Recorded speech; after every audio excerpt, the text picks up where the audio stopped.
on. Come on. You know.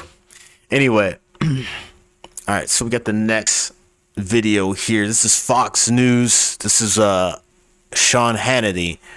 Earlier today, their interview with Donald Trump. He speaks on Joe Biden's voice, supposedly, and he speaks on like some other things. But I heard a little bit of it earlier, but we're gonna pretty much watch the whole thing here. If you enjoy the video, please consider hitting the like, share, and the subscribe button. I would deeply appreciate it. It's your boy KIWTB. Shout out to Fox News for this. And Sean Hannity. Shout out to Donald Trump and stuff like that. Let's go. And tonight, chaos is brewing in the Democratic Party as calls for Joe Biden to drop out are growing. Joining us now for an exclusive interview on the phone, former President Donald Trump. Mr. President, great to have you, sir. How are you? Well, thank you very much, John. I'm fine. Thank you. Let's go back to the debate with you and President Biden, because immediately you could notice his voice was raspy. But beyond that, within minutes, I could tell this was not going to be a good night for Joe Biden. What was going through your head at that time? Well, it was a big evening, and you could feel a lot of energy. Boy, energy like you haven't felt in a long time. On any of the debates, I've done a lot of debates, and we've had great success with debates, but this was something very special. For whatever reason, it just seemed big. And when I got to Atlanta, and this was at CNN headquarters, there was a lot of excitement. There were trucks. I call them the $10 million trucks. That's with the antennas all over, and very incredible equipment. I'm looking at things that are, it was just more of a scene than it normally would be. And it really was that way right from the start, right from the moment they introduced us, and then they introduced him and introduced me, and I walked out and I saw him, and he looked extremely pale, to put it nicely. And I don't know, maybe it was a good makeup job, or maybe... So he was looking like a ghost. That's crazy. It wasn't, but he was a very pale-looking man. And when he started to speak, I don't know, I thought his voice was weak. I didn't know exactly what was happening. It was strange. I do have to say that the CNN, Jake and Dana, were really, they were pretty good. I thought they were fair. I thought they were fair in the questions. I thought to him, to me. But it was a strange evening. I will tell you, it was a strange debate because within a couple of minutes, the answers given by him were they didn't make a lot of sense. Well, let me ask you this. Wow, this is insane. I think some of the worst moments for President Biden were when he wasn't talking. There was like this blank, vacant stare, and it's like he was checked out. And that's scary, folks. Run a montage of it. When you were speaking and you'd look over, did you notice that too, or? I was thinking about what I was saying. I wasn't looking over at him almost at all, except when he went a little bit haywire. I didn't look at him at all. He said this man was going haywire. That's insane, bro. And I'm very disappointed in him. He's the worst president in the history of our country. We've never had anything like it. What he's done to our borders, what he's done to our country, inflation, the people that he's hurting. He's destroying Social Security, And people are, I'm just so upset with him as president. And so I wasn't really looking over. He said he's upset.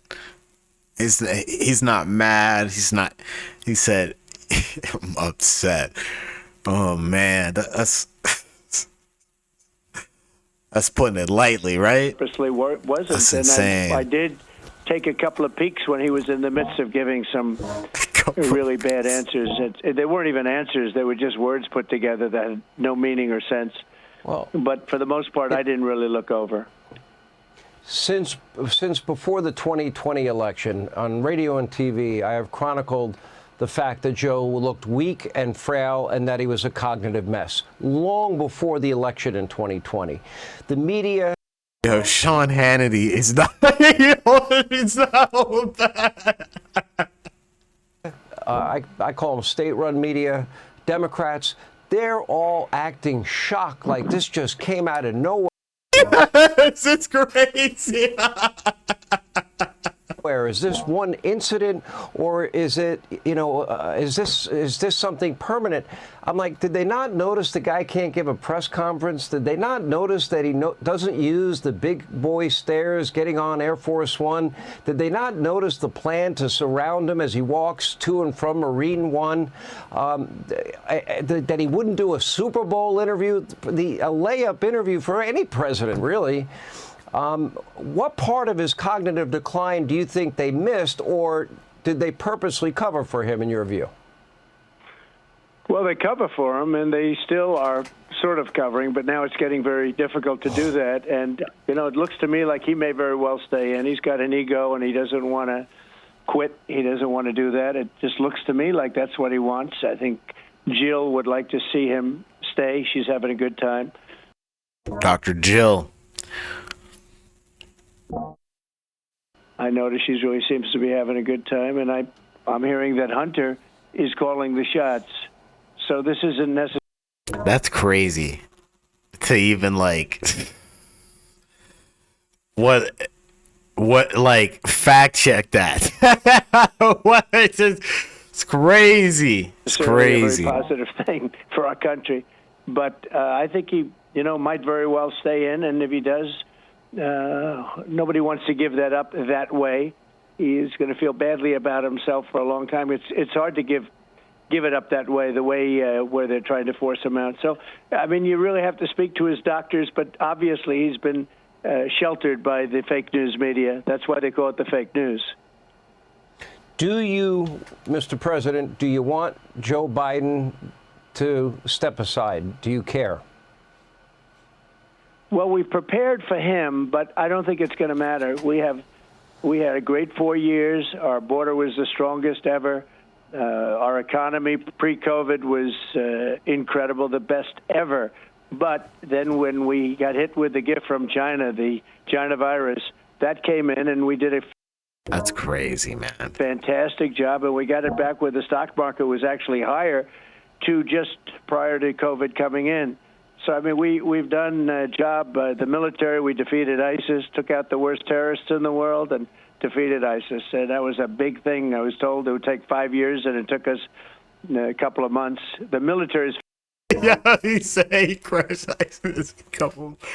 This guy, man, I love it. It's crazy. It said, sir, it's gonna take a few years. He said, we did it in a couple of months, man. That's insane. It's fantastic. By the way, the military's not woke. The people at top are woke. Shout out to the military. Some great folks out there.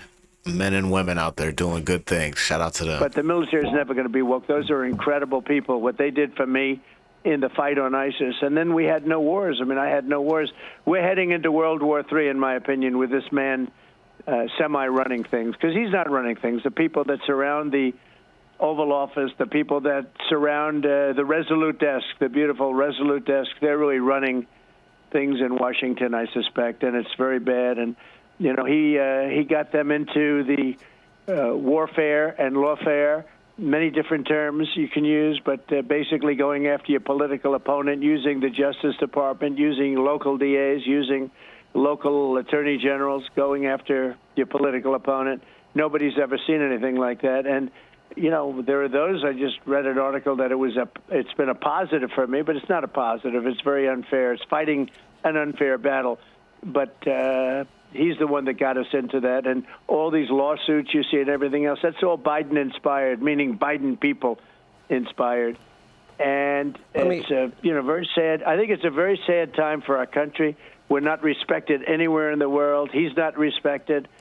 And our country's in very serious trouble. And I'll tell you what, if we're not careful, we're going to be right in the middle of World War III, and that will be a war like nobody's seen before because of the weaponry. The weaponry is a whole lot different than two army tanks going up against each other. This is a whole different world, and we don't have somebody that can properly represent us. There's no question about that.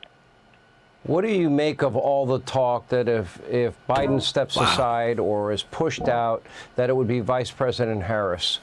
Do you expect that much would change? Well, I think that it will be her. I think they are very concerned about the vote if it's not her. They are very, very, they're gun shy. They don't want to do it any other way. I've actually come to believe that's what they're going to do. I think she's an ineffective person. She was in charge of the border. She's never been there. This man called her an ineffective person. That's crazy. She didn't do a good job, and she hasn't done a job on a lot of things. So, but it would seem to me that from a political standpoint, that's who they're going with. They're not even talking about alternatives. And it seems that if he gets out for whatever reason, and I don't think he wants to get out, but if he gets out, it will be her. Interestingly, he's got a lot of power because he's got the delegates. You know, when you have the delegates, unless he says I'm getting out, they can't do anything to get him out other than the 25th Amendment. If they want to do it in a different route, it would be the 25th Amendment. But let's assume with not very much time left. You know, there's not much time left, and then we can straighten out our country. We'll make America great again, right? But there's not a lot of time left. But I think unless they use the 25th Amendment, which they'd use in a different sense. 25th Amendment to, like, have him, like, oust him out or have him step down or whatever is crazy.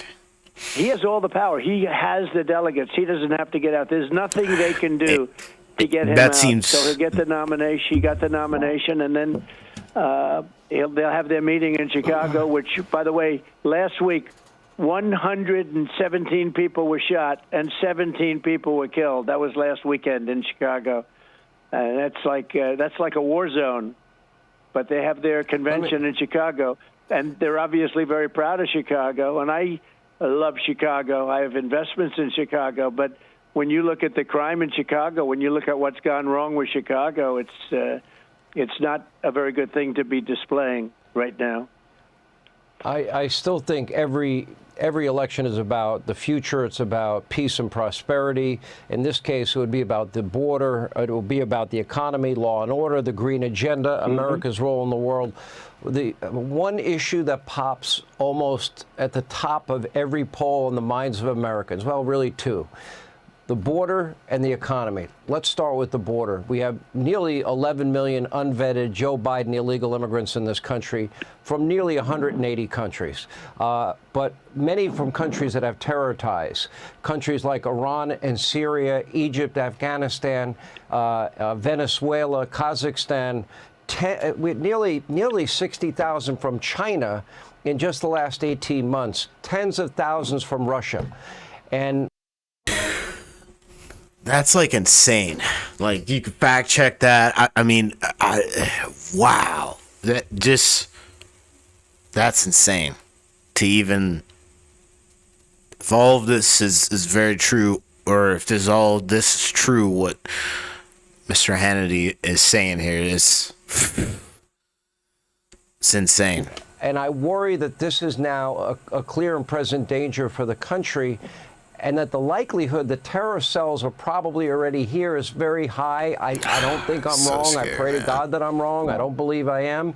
And the media, Democrats, have ignored the issue, and they've allowed it to happen. And Biden and Kamala Harris and Mayorkas have all said the border's closed and the border's secure, but they brag about ending the policies that you had in place when they got into power. I think a preventable problem. I'm worried about our national security like never before. Well, the one thing you haven't said tonight that you always say is that it's 100% certain that we're going to have a terror attack, and I agree with you on that. It's 100% certain. I mean, we're letting terrorists into our... I pray I'm wrong. I pray we're letting to God terrorists I'm wrong. into our country at a level that we've never seen before. Terrorists are coming in. And they're coming in, Sean, from mental institutions and insane asylums. They're coming in from prisons and jails from all over the world, not just South America. They're coming in from the Congo and Africa. They're coming in from every part of the world. And Some of these parts are rough parts of the world, and they're pouring into our country as. Homie said they're coming in from the Congo. Like, how could you? That's just insane. Folks from the Congo are like, yo, let's get out of here. Yeah, they're like, we're going to America from Africa. Like, that's insane, man. That just Prisoners, as mental patients. They're coming into our country, and they're coming in also as terrorists. And this is poisoning our country. And nobody should have been subjected to this. They should never have been allowed to do this. There's nothing good that can come of it. And we're going to have to get these criminals, and a lot of them are criminals, and very high-level, very bad criminals. We're going to get them out. We're going to have the largest deportation in our history, larger than the Eisenhower deportation. And we have no choice. I don't want to do that. But this man has destroyed our country. And I say in rallies, I'm doing a big one tomorrow at Doral in Miami. I say at rallies that you could take the 10 worst presidents in the history of our country and put them together. They will not have done the destruction and damage as this man has done. He's been a horrible president, the worst president, frankly, the worst president in history by far. And by the way, Jimmy Carter's the happiest guy around because Jimmy. Shout out to Jimmy Carter. Jimmy Carter now is saying, he was like a genius compared to what Biden is. His administration was brilliant compared to the Biden administration. So it's a very, very sad time in our country. Let me ask about the economy. I know that they said from the beginning that Biden's inflation, which they inherited 1.4%, it's up over 20%. 25% of Americans say that they've had to forego meals. 60+% of Americans said that they're gulping water because of Joe Biden's economic policies and Biden inflation. How do you fix that, and how quickly do you think you can fix that? Well, we have to fix it fast, and what they're doing is the illegal migrants that are pouring into our countries, many of them are staying in luxury hotels all over our country. They're being shipped up, as we say now, every state is a border state, whether it's Idaho or Iowa or Ohio. It doesn't make any difference. They're all border because they're pouring through our country. One of the stats that was incredible, I actually saw it. He's not answering the direct question, but I see where he's going here, but it's like, come on, my guy, stay with the question here, though, man. And you first was when it came out that we're actually flying them in. So it's not just a question of these people coming through totally unchecked. Just assuming here, he's like, yo, if you could just get rid of them flying folks and in the hotel spending, we could use that money for other things. That's what I'm assuming this is going to. I'm just throwing that out there. They're flying tens of thousands of people into our country, migrants, and many of these people were not people that were welcome to stay in their countries. They're coming up here, and when I originally said, they are not sending their finest. These are people that are coming from other countries, Sean, where the president, whoever is running the country, including the dictators, they're sending them into our country. And if you look at Venezuela, their crime is down 72%. Their crime, think of it, down 72, and ours is up. And we're going to have a new form of crime because these people are just getting comfortable. They're just getting settled in. We're going to have a new form of crime, and it's called Biden migrant crime. He said they're getting settled in. Oh, my God. And it's a new category, and it's a very serious category, and it might blow all of our crime out the window because, frankly, you could probably double. When I told you those numbers in Chicago with 17 people dying this weekend, think of it, over a weekend, over a 3-day period, 4-day period, you had over 100 people shot and 17 people dead. And that probably doesn't include the migrants, although I guarantee you there was some of that in there, too. We have a new form. It's this new category, and it's going to be very, very serious for a long time to come. And we have to get them out of our country. We don't want them out. They drop them out of their jails and prisons. We don't want them in our country. It's not sustainable by any country. You know, it's amazing when you came down that escalator in 2015 and you said some are very good people that want a better life, and then there are going to be bad people and there'll be murder and rape. It's unfolding. You know, look at Lake and Riley on down, and young girls being raped in broad daylight. This young girl in Texas that was killed, a mother of 5. Let me ask you one last question, if I may. And I know this was last minute. Thanks for calling in tonight. And I want to ask you about your VP choice. So how interesting. soon do you think you'll be making that choice, number one? Number two, we keep reading that there is a short list, and on the short list, we hear names like Senator Rubio, Senator Tim Scott, Senator J.D. Vance, Governor Burgum. Are those reports accurate? Are there other people maybe people aren't paying attention to? And when do you think you'll announce that? Well, you know, we started off with a lot of people. We have a lot of good people. As they call it, we have a great bench in the Republican Party. The names that you mentioned, absolutely, they're under consideration. And I haven't made final decision, but I have some ideas as to where we're going. And a little bit, you know, we wanted to see what they're doing, to be honest, because, you know, it might make a difference. I don't know. I'm not sure that it would. But there are those that say Trump's waiting until he finds out what's going to happen with crooked Joe Biden. And we'll see what happens with Biden.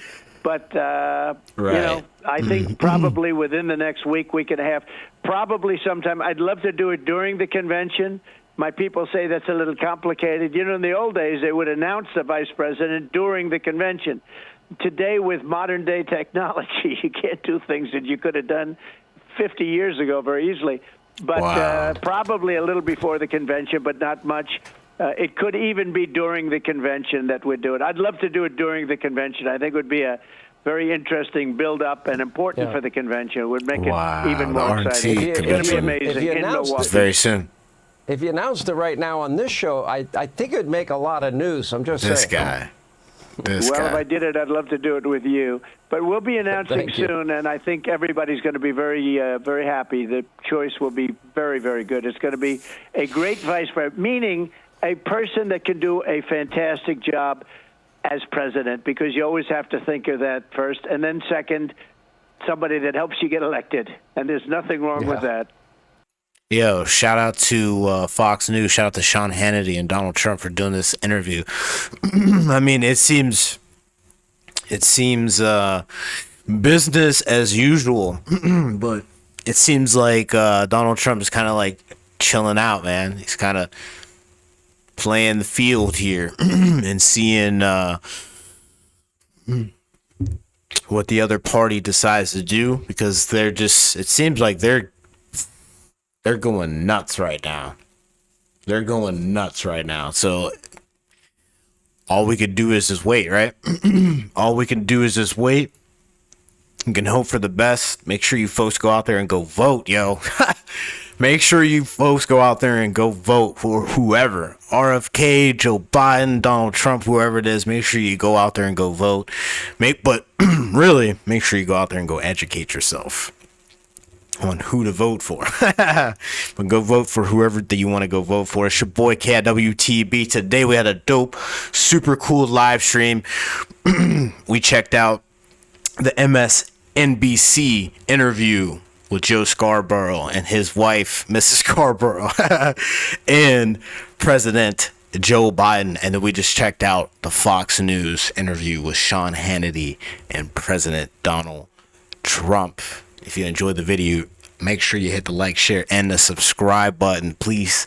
I would deeply appreciate it. And if you want to see what else we're doing, hit me up on all platforms at Kicking It with Timmy B.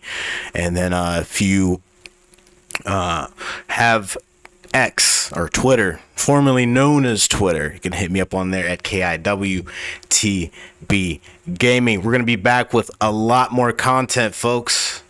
Let me know if you like it or not, because we're gonna need a lot more shirts for a lot more of these videos, current events, and all that other stuff. I love you folks so much. Drink water, stay healthy, and I'll see you on the next episode of KIWT.